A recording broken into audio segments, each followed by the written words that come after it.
On purpose, now, this minute. She cried out in a fit of extraordinary excitement and impatience.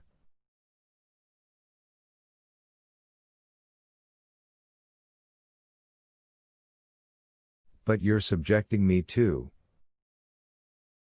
To what? Innocent simpleton. As if he's not even a man.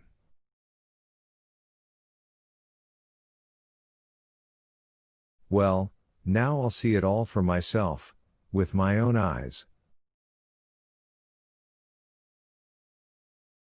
Let me at least take my hat. Here's your wretched little hat, let's go. He couldn't even choose the fashion tastefully. She did it after today's, it's delirium, Lizaveta Prokofyevna was muttering, dragging the prince with her and not letting go of his arm even for a moment. Earlier today I defended you, I said aloud that you were a fool, because you didn't come, otherwise she wouldn't have written such a witless note.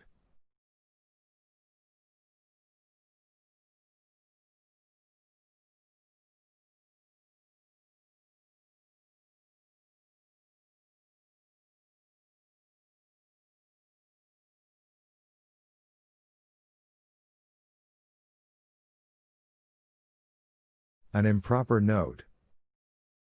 Improper for a noble, educated, intelligent girl.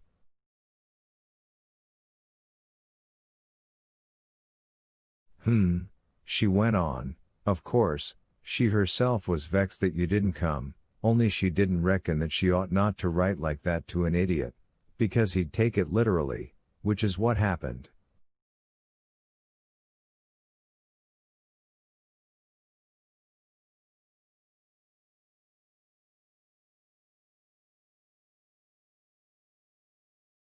What are you doing eavesdropping?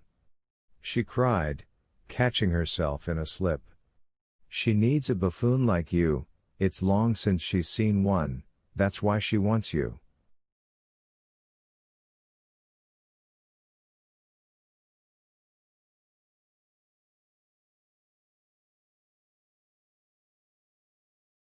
And I'm glad that she's now going to sharpen her teeth on you. You deserve it. And she knows how, oh, she does know how. Part 3. They constantly complain that in our country there are no practical people, that of political people, for example, there are many, of generals there are also many, of various managers, however many you need, you can at once find any sort you like. But of practical people there are none.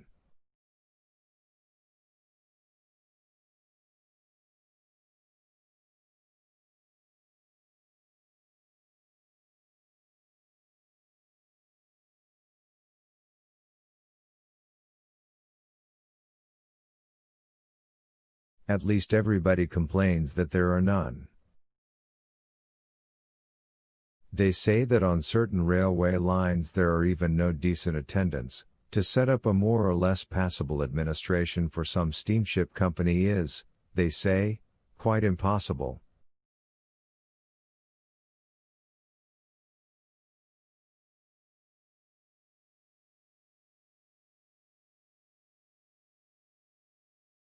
In one place you hear that on some newly opened line the trains collided or fell off a bridge. In another they write that a train nearly spent the winter in a snowy field. People went on a few hours' journey and got stuck for 5 days in the snow.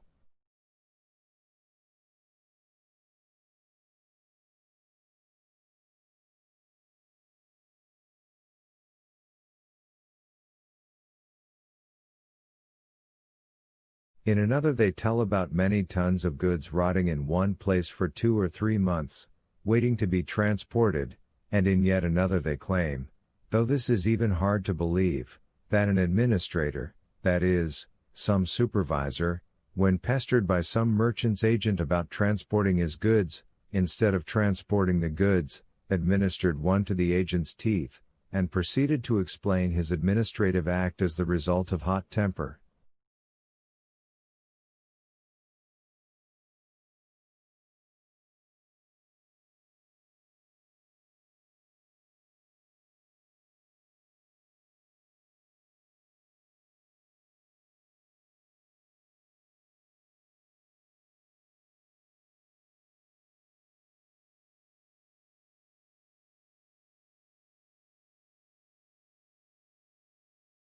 It seems there are so many offices in the government service that it is frightening to think of it. Everybody has served, everybody is serving, everybody intends to serve. Given such material, you wonder, how can they not make up some sort of decent administration for a steamship company?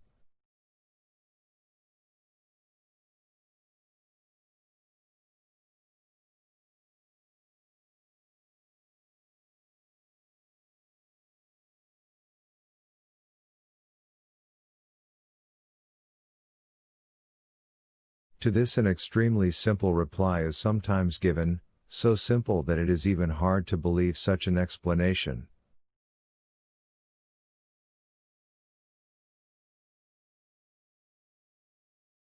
True, they say, in our country everybody has served or is serving, and for 200 years now this has been going on in the best German fashion, from forefathers to great-grandchildren, but it is the serving people who are the most impractical. And it has gone so far that abstractness and lack of practical knowledge were regarded even among civil servants themselves, still recently, as almost the greatest virtues and recommendations.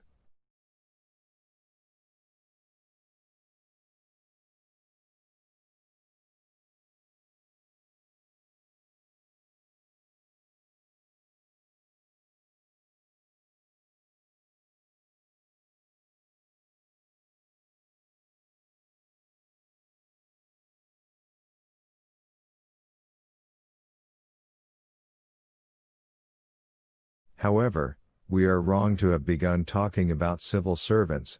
In fact, we wanted to talk about practical people.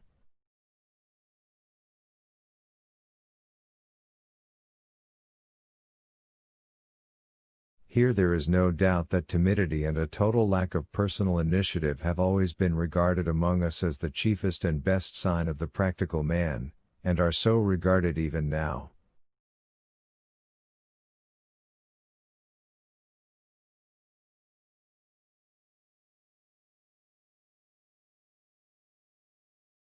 But why blame only ourselves, if this opinion can be considered an accusation?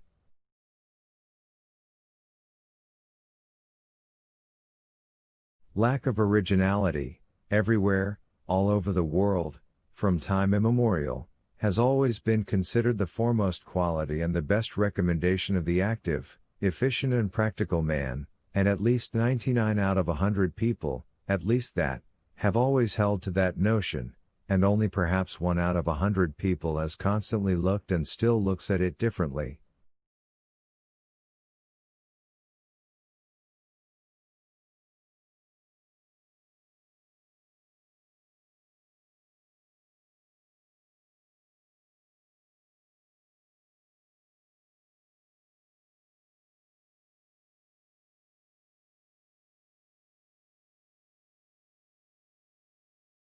Inventors and geniuses, at the beginning of their careers, and very often at the end as well, have almost always been regarded in society as no more than fools. That is a most routine observation, well known to everyone.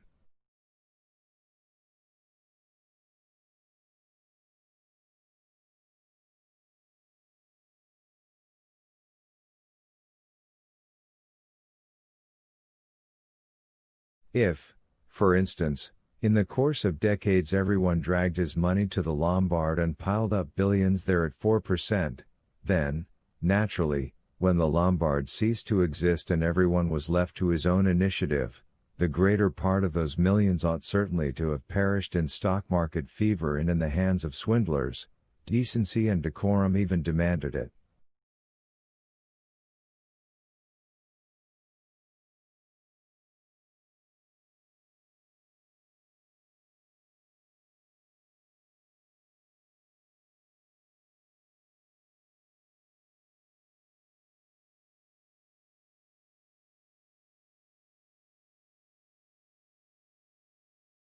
Precisely decorum, if decorous timidity and a decent lack of originality have constituted among us up to now, according to a generally accepted conviction, the inalienable quality of the sensible and respectable man, it would be all too unrespectable and even indecent to change quite so suddenly.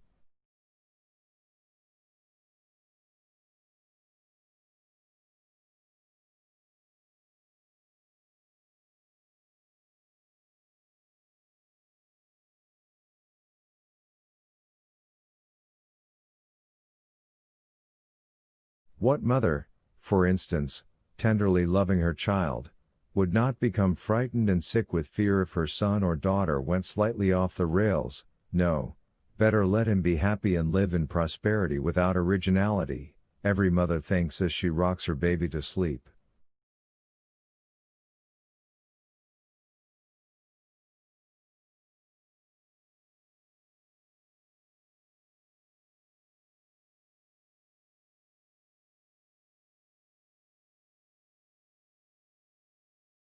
And our nannies, rocking babies to sleep, from time immemorial have cooed and crooned, "You shall go all dressed in gold, you shall be a general bold."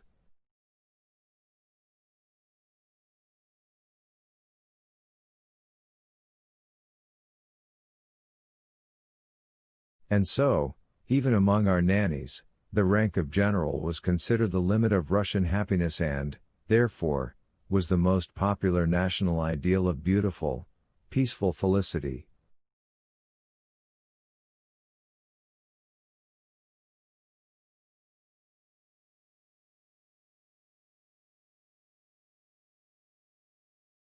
And, indeed, who among us, having done a mediocre job on his exams and served for 35 years, could not finally make a general of himself and squirrel away a certain sum with a Lombard?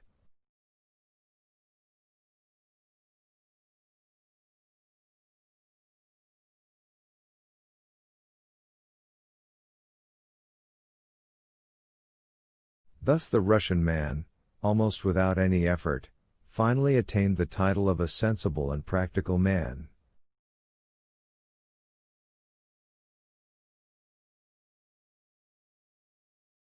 In essence, the only one among us who cannot make a general of himself is the original, in other words, the troublesome, man.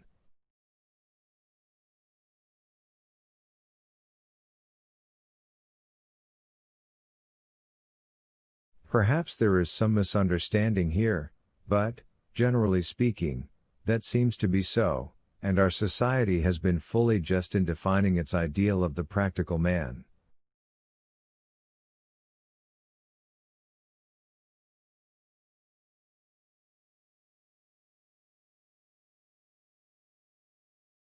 Nevertheless, we have still said much that is superfluous. We wanted, in fact, to say a few clarifying words about our acquaintances the Epanchins.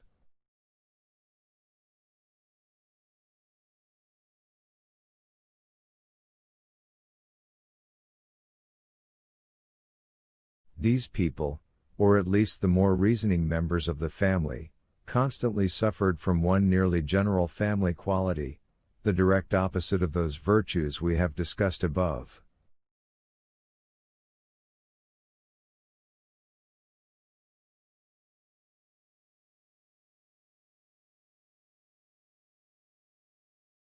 Without fully understanding the fact, because it is very difficult to understand, they occasionally suspected all the same that in their family somehow nothing went the way it did with everyone else.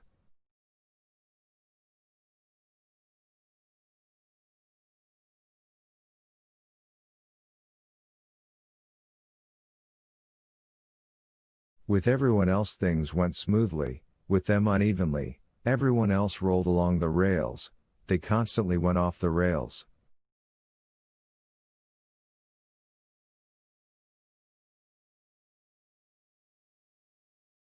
Everyone else became constantly and decorously timid, but they did not. True, Lizaveta Prokofyevna could even become too frightened, but all the same this was not that decorous social timidity they longed for.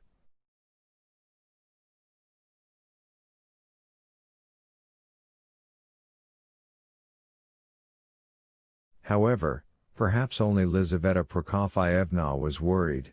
The girls were still young, though very perspicacious and ironic folk, and the general, though he could perspicate, not without effort, however, in difficult cases only said and in the end placed all his hopes in Lizaveta Prokofyevna.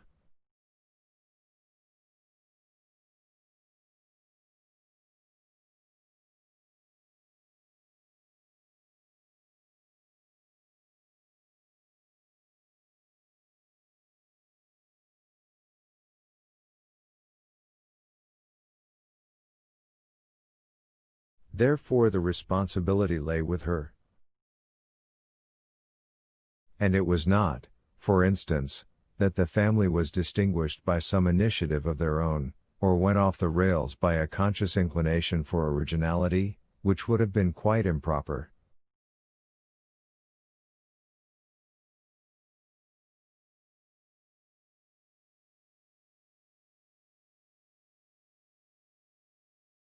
Oh, no.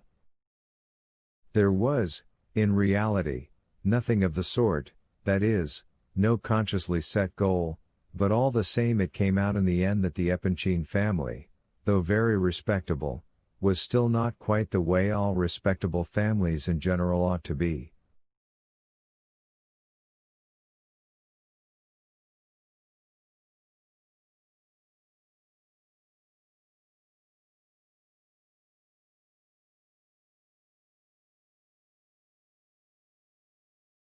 Recently Lizaveta Prokofyevna had begun to find only herself and her unfortunate character to blame for everything, which added to her suffering.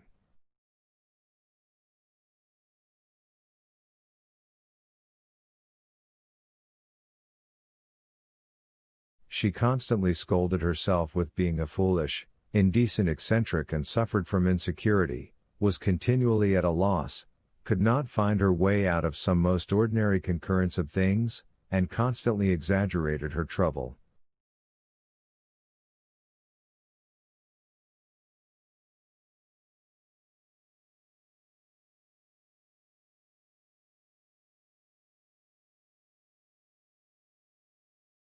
We already mentioned at the beginning of our story that the Epanchins enjoyed universal and genuine respect.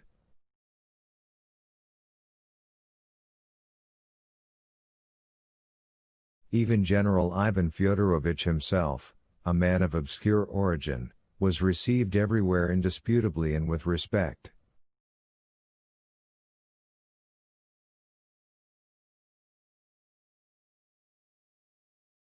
And this respect he deserved, first, as a wealthy man and not one of the least, and, second, as a fully respectable man, though none too bright.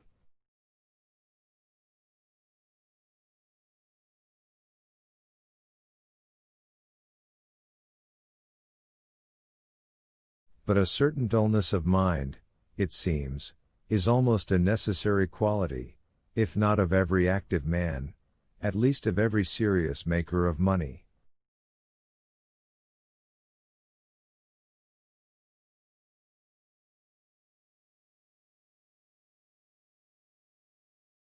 Finally, the general had respectable manners, was modest, could keep his mouth shut and at the same time not let anyone step on his foot, and not only because of his generalship, but also as an honest and noble man.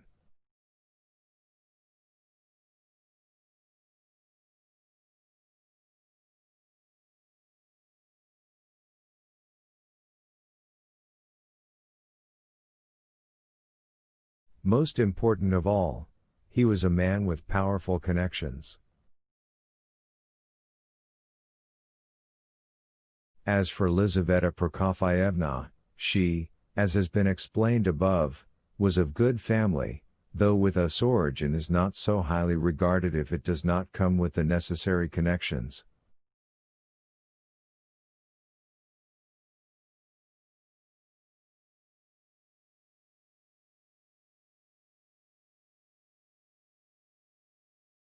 But it turned out in the end that she also had connections. She was respected and, in the end, loved by such persons that, after them, naturally, Everyone had to respect and receive her.